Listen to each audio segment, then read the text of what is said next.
কিভাবে dry east তৈরি করবেন আর এই ড্রাই ইস্ট দিয়ে পিৎজা, পাউরুটি অনায়াসে বাড়িতে তৈরি করতে পারবেন। চলুন দেখে নেওয়া যাক। নমস্কার বন্ধুরা, সরস্বতী কুকিং চ্যানেলে আপনাদের সবার স্বাগত। দেখুন উনানে আমি একটা বাটি বসিয়ে দিয়েছি আর বাটির ভিতর দিয়ে দিয়েছি জল। জলটাকে আমি একটু ফুটিয়ে গরম করে নিয়েছি আর এই গরম জলটাকে আমি ঢেলে নিয়েছি একটা কাপের ভিতরে। বন্ধুরা, জলটাকে কিন্তু একটু ভালো করে গরম করতে হবে, মানে একটু গরমটা বেশি হবে, উষ্ণ গরম জল হলে কিন্তু হবে না। তো দেখুন এখানে আমি 1 চামচ চিনি নিয়ে নিয়েছি আর চিনিটাকে আমি জলের সাথে ভালো করে মিশিয়ে দেব। চিনিটাকে ভালো করে মিশাতে হবে, চিনি যেন কোনো দানা অংশ না থাকে। আর জলটাকে কিন্তু উষ্ণ থেকে একটু বেশি গরম করতে হবে, কারণ গরম যত বেশি হয় তত কিন্তু আপনার দেখবেন ইস্ট কিন্তু অ্যাক্টিভ ভালো হয়। গরম কম হলে কিন্তু ইস্টটা অ্যাক্টিভ হতে চায় না। তো বন্ধুরা, চিনিটাকে আমি ভালো করে মিশিয়ে নিয়েছি। এখন আমি এর ভিতরে আরও একটা জিনিস ব্যবহার করব, আর এই জিনিসটা দিলে কিন্তু খুব সুন্দরভাবে ইস্ট তৈরি হবে। আপনাদের ইস্ট তৈরি করতে কোনো সমস্যা হবে না। তো দেখুন এখানে আমি নিয়ে নিয়েছি 1 চামচ মধু, আর এই মধুটাকে এখন আমি জলের সাথে মিশিয়ে দেব। তো বন্ধুরা, এটা কিন্তু আমার বাড়িতে মানে মৌমাছি যে চাক হয়েছিল সেই চাকের মধু। এটা সর্ষে ফুলের মধু থেকে এরকম জমে গেছে। তো এটা কিন্তু কোনো রকম ভেজাল মধু না। তো মধুটা দিলে কিন্তু ইস্টটা খুব সুন্দরভাবে তৈরি হবে। তো মধুটাকে আমি জলের সাথে ভালো করে মিশিয়ে নিয়েছি। এখন এই জলটাকে আমি আলাদা একটা বাটির ভিতর ঢেলে নেব।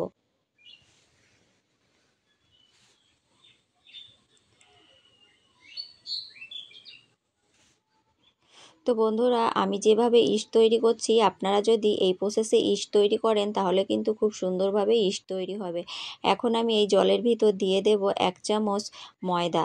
তো বন্ধুরা, প্রথম আমি 1 চামচ ময়দা দিয়ে দেখব, তারপর যদি আমার প্রয়োজন হয় তাহলে আমি ময়দা এখানে আরও ব্যবহার করব। তো এখানে কিন্তু ইস্ট তৈরি করতে গেলে একদম ময়দার যে ইয়েটা তৈরি হবে সেটা কিন্তু একদম জলজলে হলে হবে না।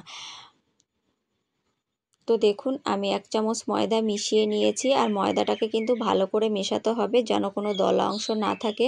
তো এখানে আমি আরও 1 চামচ ময়দা ব্যবহার করে নিলাম। তো ময়দাটাকে আমি ভালো করে মিশিয়ে নেব। তো বন্ধুরা, এখানে কিন্তু আমি টোটালি 4 চামচ ময়দা ব্যবহার করেছি। তো দেখুন এখন আমি এটাকে একটা প্লাস্টিকের কাগজ দিয়ে বাটিটাকে আমি আটকে নেব।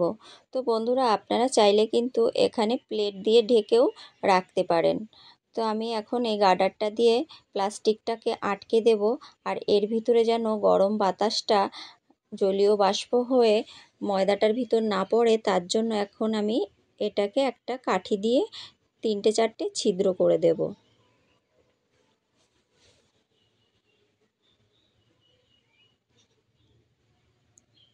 এবার এটাকে আমি 17 থেকে 18 ঘন্টার জন্য একটা গরম জায়গায় রেখে দেব। তো বন্ধুরা, 17 থেকে 18 ঘন্টা পর আমি আপনাদের দেখাবো ইস্টটা কেমন হয়েছে।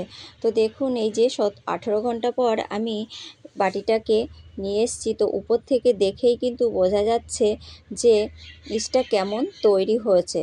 এটাকে কিন্তু আমি একটু গরম জায়গায় রেখে দিয়েছিলাম, আর দেখুন ইস্টটা খুব সুন্দরভাবে তৈরি হয়ে গেছে বন্ধুরা। আর এই ইস্ট দিয়ে কিন্তু আপনারা পিৎজা, পাউরুটি, নান রুটি সব কিছুই তৈরি করতে পারবেন। খুব সুন্দরভাবে ইস্টটা তৈরি হয়েছে।